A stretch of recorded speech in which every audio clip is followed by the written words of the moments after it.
Jam wale mon bandiraɓe musidɓe tedduɓe hettiɓe heeɗiɓe daraɓe Ayaw Pindi TV en garti kattande jomiraɗo e subaka hande o gam yettinon ɗon ko sifa e kele katane jandeji leydi Sénégal joni palen koye jandeji ɗi.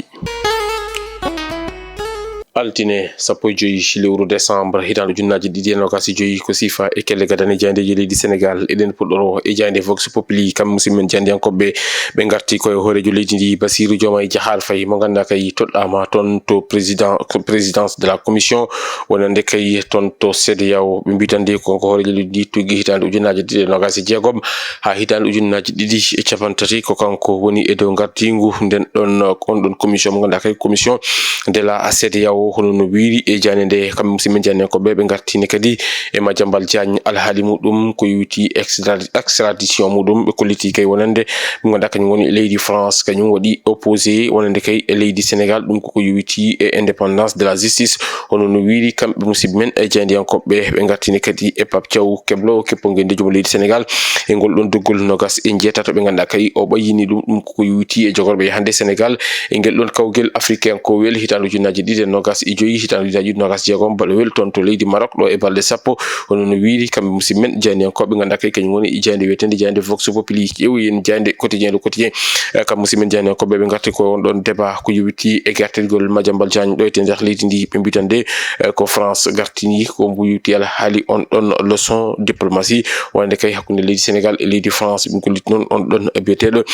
Christine Vaguesh kañum noon holliti konnguli muɗum ɗum ene tawe nder jande nde on ko caggal nde laamu leydi Sénégal walla ni jagorɗo leydi Sénégal kamɓe ko yowiti haali ñawoje sunnoɗi ɗon konnguli toon to suudu sarɗiyeji leydi Sénégal e leydi kamɓe ɓe ganduɗa kañum woni leydi France ɓe mbaɗi jabtowol mabɓe ko yowiti on ɗon fannu jani nde arti e hoorejo leydi ndi Bassirou Diomaye Diakhar Faye toɗɗaɗo ɗum koko yowiti e ko ganduɗa kay kañum woni e gardigu CEDEAO présidence de la commission de la CEDEAO hono no wiiri kamɓe musidɓe men jandiyankoɓe ganduɗa kay kañum woni jande quotidien ƴeewoyen jande Walf Quotidien ko hen arti ɓe mbitande ko leadership diplomatique omo ganduɗa kañum woni hoorejo leydi ndi Bassirou Diomaye Diakhar Faye ko kañum kay toɗɗa e dow gardigu toon to CEDEAO hono no wiiri kamɓe musidɓe men e jandiyankoɓe no ɓe mbaɗiri netal hoorejo leydi ndi Bassirou Diomaye Diakhar Faye e ndesatimo ɓe ganduɗa kañum goni hooreɓe leyɗele ɓe CEDEAO hono no wiiri jande nde kono kamɓe musidɓe men jandiyankoɓe ɓe garti e Kalidou Koulibaly capitaine keppogende joom leydi Sénégal ɗo suɓa wonde ambassadeur ko yowiti on ɗon JOJ baɗo hitande ujunnaje ɗiɗi e nogas e jeegom ɗo ete nder leydi Sénégal mbitande ko tout un symbole wonande kay wonande kay e leydi ndi ɗum ko yowiti caggal nde Kalidou Koulibaly subta e ko yowiti e wonde ɗum ambassadeur e on ɗon JOJ baɗo ɗo ete e nder lamorgol ngo Dakar ƴeewoyen jande Les Échos kamɓe noon musidɓe men jandiyankoɓe ɓe garti ko e on ɗon liste mo ganduɗa kay Pape Thiaw Keblo keppogende joom leydi Sénégal ɓayyini ɗum ɓen nogas e jeetato ɓe ganduɗa kay ko kañum men jogori hande leydi Sénégal e on ɗon coupe d'Afrique des nations baɗo toon to leydi Maroc hono no wiiri kamɓe musidɓe men jandiyankoɓe kanko noon Pape Thiaw arti e caggal nde wiya Sénégal ko gotiri e leyɗe ɗe ganduɗa kay kañum woni favori kono de kanko o jertini hono no wiiri jayde ganduɗa kay kañum woni jayde wiyetende jayde Les Échos ƴeewoyen jayde Tribune Quotidien kañum noon arti ko yowiti haali dette cachée o witande ko les acteurs du dette cachée ko kañum men kay goni ko wala caché par le régime hono no wiiri le régime de Pastef hono no wiiri jayde ganduɗa kay kañum woni e jayde wiyetende e jayde Vox jayde Tribune Quotidien ɓe garti on ɗon ancien directeur du trésor mo ganduɗa kay ko Cheikh Tidiane Diop mo ganduɗa kañum waɗama nommé contrôleur de finance ɓe gartine kadi omo ganduɗa kañum woni Maguette Niang mo ganduɗa kay kañum wonno ancien directeur général du budget kono nonne kadi omo ganduɗa kañum woni Bassirou Sarr mo ganduɗa ko conseiller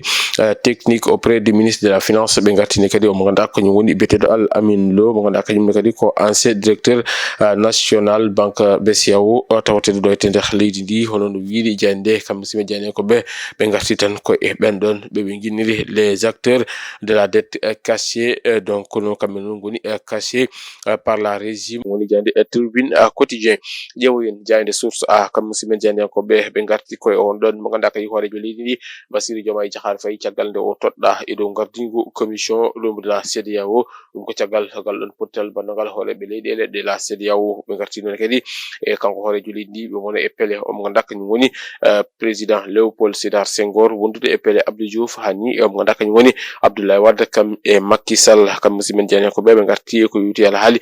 gestion fond covid 2019 mo ganduɗa kañum woni Abdoulaye Diouf Sarr yalti e deƴƴere muɗum hono no wiiri e jayde ganduɗa kay kañum woni jayde source a ƴeewoyen jayde guindiri nde Le Soleil kam musidmen jeyankoɓe ɓe garti ko ɗon conférence des chefs d'état de la CEDEAO ɗum kadi ko caggal nde koccodirno ko yuti e ɓen ɗon hooreɓe leyɗele ɓe CEDEAO ɓe kollitide nde wonde kay Sénégal ko kam woni ko ardoto on ɗon commission tuggi hitande ujunnaje 2020 ha hitande ujunnaje 250 woni ko caggal nde hoorejo leydi ndi Bassirou Diomaye Diakhar Faye toɗɗa e dow gardingo on ɗon commission de la CEDEAO ɓe gartine kadi mo ganduɗa kañum woni Pape Thiaw Keblo kippogui leydi Sénégal e ɓen ɗon nogas e jeetato ɓe ganduɗa kay o suɓimo ɗumen ɗum ko gam ɗaɓɓoyde hoodere ɗimmire ɗum koko yuti e leydi Sénégal ko yuti on ɗon coupe d'Afrique des nations balowo toon to leydi Maroc jayde coftal ɓallinde e jayde Rewmi Sport kamɓe noon ɓe gatti ko ɗon ɓiɗɗo leydi Sénégal naji kono toon to Paris Saint-Germain Ibrahima Mbaye